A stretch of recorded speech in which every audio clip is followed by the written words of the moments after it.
എല്ലാവർക്കും നല്ലൊരു ദിവസം ആശംസിക്കുന്നു. നമുക്ക് വീണ്ടും ഒരിക്കൽ കൂടി കാണാൻ സാധിച്ചതിൽ വളരെയേറെ സന്തോഷമുണ്ട്. കഴിഞ്ഞ കുറേ ഞായറാഴ്ചകളിലായിട്ട് നമ്മുടെ പ്രോഗ്രാമുകൾ നന്നായി പോകുന്നു പറഞ്ഞ് വളരെ സന്തോഷമുണ്ട്. ധാരാളം ആൾക്കാർ പല ആവശ്യങ്ങളുമായിട്ട് വിളിക്കുന്നുണ്ട്, സംശയങ്ങൾ ചോദിക്കാൻ വേണ്ടി ചില മെസ്സേജ് അയക്കാറുണ്ട്, സാധിക്കുന്നത്രയും കാര്യങ്ങൾ ചെയ്തു കൊടുക്കാറുണ്ട്. നമുക്ക് വളരെ സാധ്യതയുള്ളൊരു മേഖലയെപ്പറ്റി നമുക്ക് ചിന്തിക്കാം.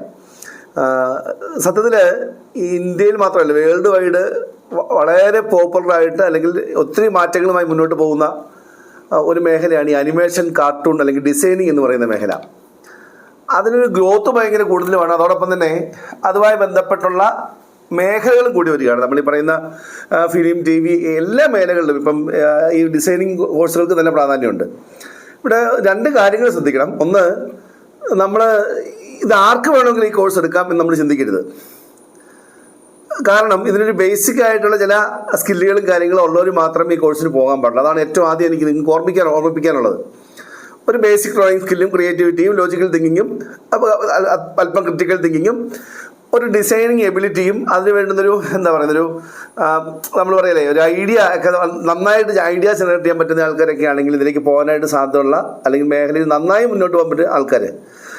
കോഴ്സുകൾ ഒരുപാട് വലിയ കോഴ്സുകൾ എന്ന് പറഞ്ഞാൽ ഒത്തിരി കോഴ്സുകൾ നമുക്കുണ്ട്. ഇതിൽ വേറെ സർട്ടിഫിക്കറ്റ് കോഴ്സുകളുണ്ട്. സത്യം പറഞ്ഞാൽ ഒരു 10ാം ക്ലാസ് 12ാം ക്ലാസ് ഒക്കെ കഴിഞ്ഞ് കഴിഞ്ഞാൽ നമുക്ക് ഡിസൈനിങ്ങിൽ കോഴ്സിലേക്കൊക്കെ പോകാം. സർട്ടിഫിക്കറ്റ് കോഴ്സുകളാണ്. 1 വർഷത്തെ അല്ലെങ്കിൽ 6 മാസത്തെ അല്ലെങ്കിൽ 1.5 വർഷത്തെ കോഴ്സുകൾ സർട്ടിഫിക്കറ്റ് കോഴ്സുകളുണ്ട്. ഒരു 1.5 വർഷം തുടങ്ങി 2 വർഷം വരെയുള്ള ഡിപ്ലോമ കോഴ്സുകൾ അവൈലബിൾ ആണ്. നമ്മൾ ഒരു +2 കഴിയുന്ന ഒരാളെ സംബന്ധിച്ചിടത്തോളം ഈ മേഖലയിൽ നമ്മൾ പൂർണ്ണമായിട്ട് നിൽക്കാൻ ശ്രമിക്കുകയാണെങ്കിൽ നമ്മൾ ചെയ്യേണ്ടത് നമുക്ക് പഠിക്കാൻ പറ്റുന്നതിലെ ഏറ്റവും ബെസ്റ്റ് കോഴ്സിലേക്ക് പോകാൻ നോക്കണം. അത് നമ്മൾ ഈ മേഖലയ്ക്ക് പ്രത്യേകം ശ്രദ്ധിക്കേണ്ട ഒരു കാര്യമാണ്. മറ്റ് പല സ്ഥാപനങ്ങളും മറ്റ് പല കോഴ്സുകളെ സംബന്ധിച്ചിടത്തോളം അവർ ഏത് സ്ഥാപനങ്ങളിൽ പോയി കഴിഞ്ഞാലും അത് എങ്ങനെയെങ്കിലൊക്കെ മുന്നോട്ട് പോകാൻ പറ്റുമെന്നുണ്ടെങ്കിൽ ഇത് പക്ഷേ അവർ പഠിക്കുന്ന സ്ഥാപനവും പഠിക്കുന്ന കോഴ്സും അവരുടെ കരിയറിൽ ഏറ്റവും പ്രധാനപ്പെട്ടതാണെന്നുള്ളതാണ് ഈ കോഴ്സിന്റെ പ്രത്യേകത. അപ്പോൾ എന്ത് ചെയ്യണം? ഇന്ത്യയിലെ തന്നെ ഏറ്റവും ബെസ്റ്റ് സ്ഥാപനങ്ങളിലേക്ക് പോകണം. അപ്പോൾ നമുക്ക് നോക്കാം, സ്ഥാപനങ്ങളുടെ പേരിനേക്കാളും കൂടുതലായിട്ട് സ്ഥാപനങ്ങളുടെ പേര് നമ്മൾ എടുക്കാൻ പോയി കഴിഞ്ഞാൽ അനേകം സ്ഥാപനങ്ങളുണ്ട്. നമുക്ക് കോഴ്സുകളിലേക്ക് പോകാം. ഈ +2 സയൻസ് കഴിഞ്ഞ ആൾക്കാർക്കാണെങ്കിൽ ഇതിൽ പോകാൻ പറ്റുന്ന കോഴ്സാണ് BTech കോഴ്സുകളാണ്. BTech അനിമേഷൻ ആൻഡ് കാർട്ടൂൺ എന്ന് പറഞ്ഞ കോഴ്സ് നമുക്ക് ഓൾറെഡി അവൈലബിൾ ആണ്. പ്രൈവറ്റ് യൂണിവേഴ്സിറ്റിയിൽ അവൈലബിൾ ആണ്. അതുപോലെ തന്നെ ഇന്ത്യൻ ഇൻസ്റ്റിറ്റ്യൂട്ട് ഓഫ് ടെക്നോളജി പോലുള്ള സ്ഥാപനങ്ങളിൽ ഈ കോഴ്സ് അവൈലബിൾ ആണ്. ഏതൊക്കെ ക്യാമ്പസിലാണ് ഉള്ളതെന്നുള്ളതിന് ഓരോരുത്തർ സെർച്ച് ചെയ്യുക. അതിന് വേണ്ട പ്രിലിമിനറി എക്സാമിനേഷൻസ് കഴിയുകയാണെങ്കിൽ അത് പഠിക്കുക. എൻട്രൻസ് എക്സാമിനേഷൻ ഉണ്ടെങ്കിൽ അതിന് വേണ്ടി ട്രൈ ചെയ്യുക. അതിനനുസരിച്ച് ഇത് പോകാനായിട്ട് നോക്കുക. അപ്പം നമ്മൾ പ്രിഫർ ചെയ്യുന്ന ഏറ്റവും ബെസ്റ്റ് കോഴ്സ് അതാണ് BTech അനിമേഷൻ ആൻഡ് കാർട്ടൂൺ എന്ന് പറയുന്ന കോഴ്സാണ്. ഇനി ഇത് കഴിഞ്ഞാൽ പിന്നെ നമുക്ക് നോക്കിക്കഴിഞ്ഞാൽ 4 വർഷത്തെയും 3 വർഷത്തെയും ഡിഗ്രി കോഴ്സുകൾ അവൈലബിൾ ആണ്. ഒരു BSc കമ്പ്യൂട്ടർ സയൻസ് ഉണ്ട്, അനിമേഷൻ ആൻഡ് ഡിസൈനിങ് എന്നാണ് അതിൻ്റെ കോഴ്സിൻ്റെ പേര്. 4 വർഷത്തെ കോഴ്സാണ്. BSc കമ്പ്യൂട്ടർ സയൻസ് എന്നാണ് കോഴ്സിൻ്റെ ബേസിക് നെയിം. അതിൻ്റെ സ്പെഷ്യലൈസേഷൻ ആണ് പറയുന്നത് അനിമേഷൻ കാർട്ടൂൺ ആണ്. ഈ കോഴ്സും ഇന്ത്യയുടെ പല ഭാഗങ്ങളിലുണ്ട്. നമുക്ക് എവിടെ വേണമെങ്കിലും നമുക്ക് പഠിക്കാനുള്ള ഓപ്പർച്യൂണിറ്റി ഉണ്ട്. ഓരോ സ്ഥാപനത്തിൻ്റെയും എലിജിബിലിറ്റി എന്താണോ ആ എലിജിബിലിറ്റി നോക്കി അതിനുള്ള ടെസ്റ്റുകൾ നോക്കി മനസ്സിലാക്കിയിട്ട് പോകാനായിട്ട് നോക്കുക. ഇനി മറ്റു ചില കോഴ്സുകളിലേക്ക് പറയാം. 1-2 കോഴ്സുകൾ നമ്മൾ ഇത് പറഞ്ഞു കഴിഞ്ഞാൽ ഒന്ന് BDES ഇൻ കമ്മ്യൂണിക്കേഷൻ ഡിസൈനിങ് എന്ന് പറയുന്ന കോഴ്സുണ്ട്. BA ഇൻ ഗ്രാഫിക് ഡിസൈൻ എന്ന് പറഞ്ഞ കോഴ്സ് അവൈലബിൾ ആണ്. BBA in animation and multimedia എന്ന് പറഞ്ഞ 4 വർഷത്തെ കോഴ്സ് അവൈലബിൾ ആണ്. BSc ഇൻ അനിമേഷൻ എന്ന് പറയുന്ന 3 വർഷത്തെ കോഴ്സ് അവൈലബിൾ ആണ്. അതുപോലെ തന്നെ ബാച്ചുലർ ഓഫ് അനിമേഷൻ എന്ന് പറഞ്ഞ കോഴ്സ് അവൈലബിൾ ആണ്. ഇങ്ങനെ ബാച്ചുലർ ഓഫ് വിഷ്വൽ ആർട്സ് എന്ന് പറഞ്ഞ കോഴ്സ് അവൈലബിൾ ആണ്. ഇതിൻ്റെ എല്ലാം ബേസിക്കലി ഇതിൻ്റെയൊക്കെ ഒരു കണ്ടന്റ് ഒക്കെ നോക്കുമ്പം ഏതാണ്ടെല്ലാം കറക്റ്റ് ആയിരിക്കും. പക്ഷേ നമുക്ക് ചിന്തിക്കേണ്ട കാര്യം 4 വർഷത്തെ കോഴ്സുകളായിരിക്കും ബെസ്റ്റ്. അത് കഴിഞ്ഞ് അല്ലെങ്കിൽ 3 വർഷത്തെ കോഴ്സുകൾ. ഇതിൻ്റെ പോസ്റ്റ് ഗ്രാജുവേഷൻ കോഴ്സുകൾ ഇന്ന് അവൈലബിൾ ആണ്. അപ്പോൾ എന്ത് ചെയ്യണം? നമ്മൾ ഈ മേഖല തന്നെ നിൽക്കാൻ റെഡിയാണെങ്കിൽ നമ്മൾ ഇതിൻ്റെ പോസ്റ്റ് ഗ്രാജുവേഷൻ കോഴ്സിലേക്ക് പോകണം. അത് മാത്രമല്ല, നമുക്ക് എത്രമാത്രം പ്രാക്ടിക്കൽ എക്സ്പീരിയൻസ് കിട്ടുന്നോ അത്രമാത്രം പ്രാക്ടിക്കൽ എക്സ്പീരിയൻസ് കിട്ടുന്ന സ്ഥാപനങ്ങൾ സെലക്ട് ചെയ്യാൻ വേണ്ടി നോക്കണം. അപ്പോൾ സ്ഥാപനങ്ങളുടെ ഒരു പ്രൊഫൈലും പ്രധാനപ്പെട്ടതാണ്. നമ്മൾ പോകുന്ന സ്ഥാപനങ്ങളുടെ പ്രൊഫൈൽ അവർ നമുക്ക് വരുന്ന പ്രാക്ടീസ് എന്താണ്, എവിടെയാണ് നമുക്ക് ഇതിനു വേണ്ടി ഒരു ഇന്റേൺഷിപ്പ് ചെയ്യാൻ പറ്റുക, അങ്ങനെയുള്ള കാര്യങ്ങളൊക്കെ ഒന്ന് ഇവാലുവേറ്റ് ചെയ്യുന്നത് നല്ലതായിരിക്കും. പറ്റുമെങ്കിൽ ഇങ്ങനെയുള്ള കോഴ്സുകളിലേക്ക് പോകുമ്പോൾ സ്വാഭാവികമായിട്ടും നിങ്ങളുടെ കരിയർ ആപ്റ്റിറ്റ്യൂഡ് ടെസ്റ്റ് നിർബന്ധമായിട്ടും ചെയ്തിരിക്കുക. അത്യാവശ്യം ഈ മേഖലയുമായി അറിയാവുന്ന നല്ല കരിയർ കൺസൾട്ടന്മാരുണ്ടെങ്കിൽ അവരുമായിട്ടൊന്ന് പേഴ്സണലി മീറ്റ് ചെയ്യുന്നത് നല്ലതായിരിക്കും. ആണ് ഈ മേഖലയുടെ പ്രത്യേകത കൊണ്ടാണ് നമുക്കറിയാം നമ്മൾ വർക്ക് ചെയ്യേണ്ടി വരിക എന്ന് പറയുന്നത് നമ്മൾ ഉദ്ദേശിക്കാത്ത മേഖലകളിലായിരിക്കാം. നമുക്കൊരു വളരെ സ്പെഷ്യലൈസ് ചെയ്തല്ല നമ്മൾ പ്രവർത്തിക്കേണ്ടി വരിക. നമുക്ക് പരിപാടിയായിട്ട് കാര്യം ചെയ്യേണ്ടി വരും. ഇതിന്റെ സാലറി കാര്യങ്ങളൊക്കെ നോക്കിക്കഴിഞ്ഞാൽ അത് നമുക്ക് ഒരു കൃത്യമായ സാലറി കാര്യങ്ങളും പറയാൻ പറ്റില്ല. എങ്കിലും നമ്മൾ ചെയ്യുന്ന വർക്കും അതിന്റെ ക്വാളിറ്റിയും നമ്മുടെ സാലറി ഡിസൈഡ് ചെയ്യുന്നതിൽ ഒരു 50% മുകളിൽ അതാണ് ഡിസൈഡ് ചെയ്യുക.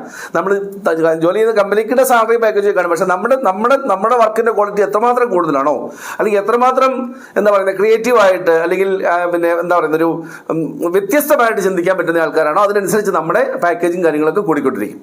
ഞാൻ മുൻപ് പറഞ്ഞ പോലെ തന്നെ നമ്മൾ ഇതിൻ്റെ ഒരു പി ജി കോഴ്സുകളിലേക്ക് പറഞ്ഞിരുന്നു. പി ജി കോഴ്സുകൾ ഇതുപോലെ തന്നെ വളരെ വേൾഡ് നമുക്ക് പിന്നെ ഒരുപാട് സ്ഥാപനങ്ങളുണ്ട്. ഇന്ത്യക്ക് വെളിയിൽ നിന്ന് നല്ല സ്ഥാപനങ്ങളുണ്ട്.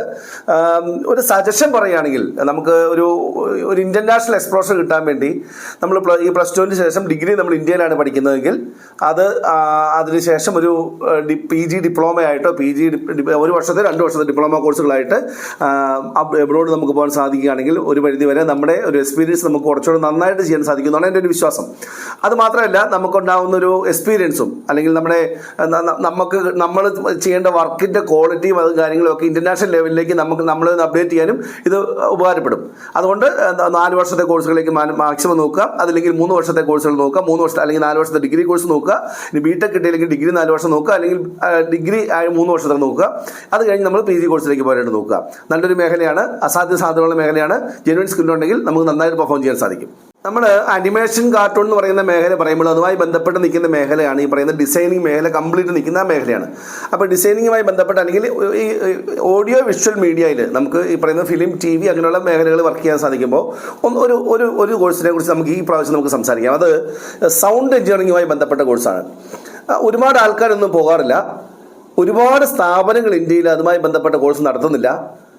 എന്നാൽ പഠിക്കുന്ന ആൾക്കാർ ജെനുവിൻ ക്വാളിറ്റിയുള്ള ആൾക്കാരാണെങ്കിൽ നല്ല പ്രൊഫൈലിലേക്ക് പോകാൻ പറ്റുന്ന ഒരു കോഴ്സാണ് സൗണ്ട് എഞ്ചിനീയറിംഗ്. അതിൽ ഈ പറഞ്ഞ പോലെ തന്നെ 4 വർഷത്തെ ബിടെക് കോഴ്സ് നമുക്ക് ഇന്ത്യയിൽ അവൈലബിൾ ആണ്. അത് നോക്കുക. അത് പറ്റുന്നില്ല എങ്കിൽ 3 വർഷത്തെ 4 വർഷത്തെ ഡിഗ്രി കോഴ്സുകൾ, ഹോണേഴ്സ് കോഴ്സുകൾ, BA ഓണേഴ്സ് കോഴ്സുകൾ, BSc ഓണേഴ്സ് കോഴ്സുകൾ സൗണ്ട് എഞ്ചിനീയറിംഗിൽ അവൈലബിൾ ആണ്. അത് സൗണ്ട് എഞ്ചിനീയറിംഗിൽ ആണ് നിങ്ങൾക്ക് പോകാൻ അങ്ങനെ ഒരു മനസ്സിലെ ഐഡിയ ഉണ്ടെങ്കിൽ, അല്ലെങ്കിൽ അങ്ങനെ ഒരു മേഖലയെക്കുറിച്ച് താല്പര്യം ഉണ്ടെങ്കിൽ, ഏതാണോ ഇപ്പം കേരളത്തിലാണെങ്കിലും നല്ല സ്ഥാപനങ്ങളുണ്ട്, കേരളത്തിൽ പുറത്തെ സ്ഥാപനങ്ങളുണ്ട്. ഒരു ഡിഗ്രി കോഴ്സ് ഇവിടെ പഠിക്കാൻ നേരത്തെ പറഞ്ഞ പോലെ തന്നെ വേറൊരു രാജ്യത്തെ എക്സ്പോഷർ കിട്ടാൻ വേണ്ടി അവിടെ നിന്ന് പോകുന്നത് നല്ലതാണ്. അപ്പോൾ അത് പഠിക്കുമ്പോൾ നമ്മൾ ഇത്രേ ഉള്ളൂ. ഇത് 4 വർഷത്തെ കോഴ്സോ 3 വർഷത്തെ കോഴ്സോ തന്നെ പഠിക്കുക. ഏറ്റവും നല്ല സ്ഥാപനങ്ങൾ സെലക്ട് ചെയ്യാൻ വേണ്ടി നോക്കുക. അപ്പോൾ അത് പോകാൻ പറ്റുന്ന കോഴ്സ് ബിടെക് സൗണ്ട് എഞ്ചിനീയറിംഗ് ആണ്. അതല്ലെങ്കിൽ ഈ പറഞ്ഞ വിഷ്വൽ മൾട്ടിമീഡിയയുമായി ബന്ധപ്പെട്ട് സൗണ്ട് എഞ്ചിനീയറിംഗ് പഠിപ്പിക്കുന്ന കോളേജുകളുണ്ട്. ആ കോളേജുകൾ നമുക്ക് സെലക്ട് ചെയ്യാം. അതല്ലെങ്കിൽ 4 വർഷത്തെ BA അല്ലെങ്കിൽ BSc ഓണേഴ്സ് കോഴ്സുകൾ സൗണ്ട് എഞ്ചിനീയറിംഗിലുണ്ട്. അതിൽ നിങ്ങൾക്ക് പോകാം. എന്തെങ്കിലും ഡൗട്ടും കാര്യങ്ങളൊക്കെ ഉണ്ടെങ്കിൽ 1 മണി കൂടാതെ നിങ്ങൾക്ക് എനിക്ക് മെസ്സേജ് അയക്കാം. വേണ്ട ഡീറ്റെയിൽസ് നിങ്ങൾക്ക് പേഴ്സണലി അല്ലെങ്കിൽ നിങ്ങളുടെ ഗ്രൂപ്പ് വഴിയായിട്ട് തരുന്നതായിരിക്കും. Thank you very much.